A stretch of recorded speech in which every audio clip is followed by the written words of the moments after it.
Okay, so today we're gonna make homemade chicken gyros. So this is my first time making it, so y'all know I suck at measurements, but I'm gonna do the best that I can. So we started off with a cup of warm water, a pack of active yeast, and 2 teaspoons of sugar. You're gonna stir that up, let that sit for about 10 minutes. Once it gets foamy at the top, you will add 2 teaspoons of salt. I like pink Himalayan salt. And then we're gonna add 3 cups of all-purpose flour, and you just mix that up as you go. As you mix it up, it's gonna look rough like this, but it's okay. There's a method to the madness. Just keep mixing. You're gonna add 2 tablespoons of olive oil to it, and then you're gonna use your hands, get in there really good, mix everything together until you get a ball like that. Once you get that ball, you're going to cover up your bowl and then put it in a dark place. You could put it in a cool oven, or you could put it in the microwave like I did. I set it in a microwave because it's dark for about an hour. So I was able to prep everything else while I let that sit. So I cleaned some boneless, skinless chicken thighs. I added some Greek yogurt in it and olive oil. I took some all-purpose Greek seasoning, some Italian seasoning, some cumin,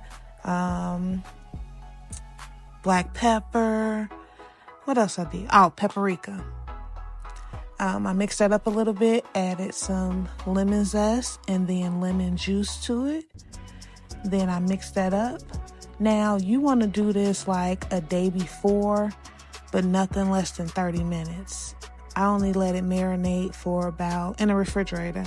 Cover it up, let it marinate for about 30 minutes up until a day. So if you could do it the night before, that's even better. I didn't have that kind of time, so I didn't do that. So put that in the refrigerator, and then I started on the tzatziki sauce.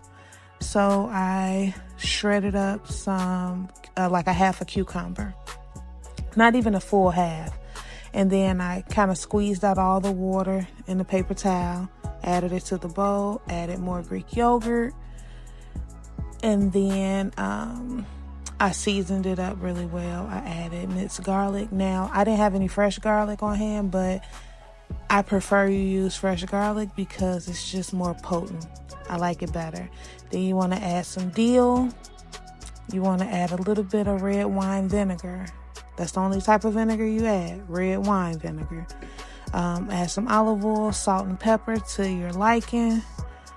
You may have to go back in after you stir it up to add more salt, pepper, or whatever else you may need. Just make sure you taste it before you're done with it. So stir that up real good. And then I actually covered that up and put it in the refrigerator so it can chill while I get everything else together. It looks so good and it smells so good. So to get the chicken prepared, I cut off a chunk of 2 onions. One I put at the bottom. I took 2 like wooden sticks that you use for like kebabs.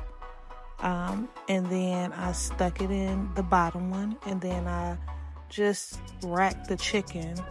Like when I say rack, you'll see what I'm talking about. I just stuck the chicken through like you would do a kebab, but I doubled it up.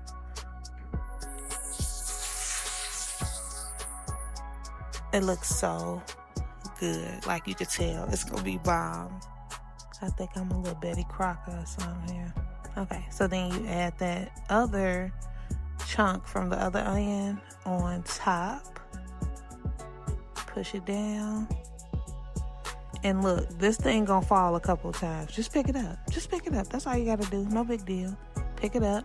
You're gonna sit it in the oven, like 375 for about maybe 45 minutes to an hour. I like my stuff kind of well done. I don't want to see nothing pink. I don't like slimy chicken or anything. So then I cut up some vegetables. Y'all saw that it was tomatoes, cucumbers, onions. I pulled that bread out, floured my surface, and then I pulled it out, rolled it up. I think they call this kneading. I think that's what they call it. I've never made any kind of bread from scratch, but now it's up there because I'm going to be trying to make all kinds of bread now because it's super easy to make your own bread, especially this pita bread. It was so easy. So then once I got that in a ball, I divided it into 8 pieces. So you want to do that. I was nervous, can't you tell? Like, I didn't want to mess it up because this is my first time doing it. So then you take each piece, roll it in a ball, and then just keep rolling and make sure you got a little flour on your hands. And then you're going to take the rolling pin and flatten it out to make your pita bread. This was cool. So then once you get those all flattened out, you're going to heat up your pan, add some olive oil, and then place the bread in there. I want to say probably like 2 to 4 minutes on each side. Not that long at all. And I may be exaggerating with the 2 to 4 minutes. But you see how that looks. Once that chicken is done, then you can start cutting it off. It looks so good. It was so juicy, so flavorful. So I'm going to let y'all just sit back and watch how I topped my gyro off. I just wanted to thank y'all for sticking around and watching this recipe. It was so delicious, 10 out of 10. And if you try it, tag me and let me know how it turned out. If you want more content like this, make sure that you like and subscribe. And I'll be more than happy to give you more recipes.